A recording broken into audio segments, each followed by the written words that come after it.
জীবনের কোনো পরিস্থিতিতে যদি এই দৃশ্যটা আপনার সামনে আসে যে আপনি যাদের থেকে সাপোর্ট পাওয়ার আশা রাখার পরও সাপোর্ট পাচ্ছেন না, আপনরাই দূরে সরে যাচ্ছে, মনে রাখবেন আপনার আল্লাহ আপনার উপর দয়া করা শুরু করেছেন। সুবহানাল্লাহ।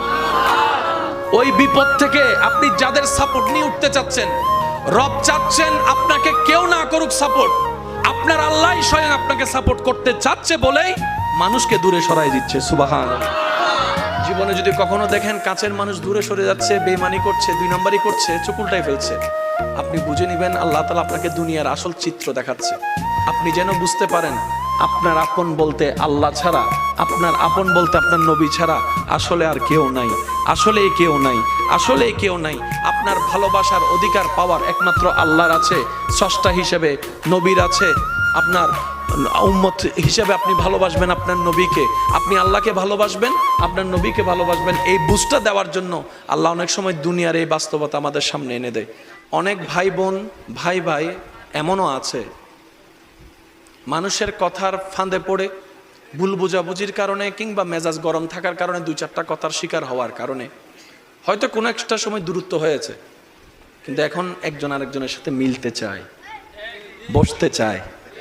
ওনাদের মাথায়ও চলে আসছে বাঁচবো আর কয়দিন, বুড়া তো হয়ে গেছে, কিন্তু ভাইকে এখনো বুকে জড়াতে পারলাম না, অনেক দিন হয়ে গেল।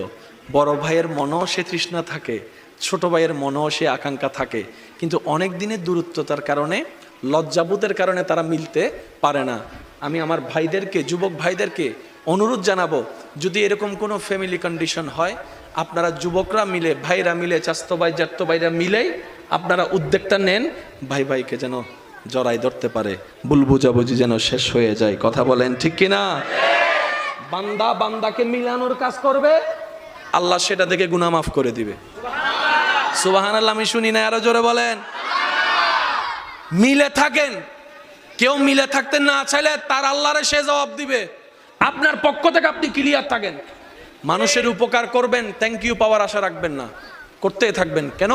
সে আপনার রবের বান্দা, আপনি বান্দার জন্য করবেন, ওই বান্দার আল্লাহ আপনার জন্য করবে। আমরা অনেক সময় বলি তার এত উপকার করছি, সে আমার সাথে ডাইরেক্ট চোখ উল্টাই ফেলছে। বা এটা দুনিয়ার নিয়ম, আল্লাহ তো এটাই বুঝাতে চায়, এটা দুনিয়া, এটা জান্নাত নয়। আল্লাহর কাছে সবসময় একটা ফরিয়াদ করবেন, আল্লাহ তুমি আমাকে যতদিন ইচ্ছা এই দুনিয়ায় রাখিও, কিন্তু সে থাকা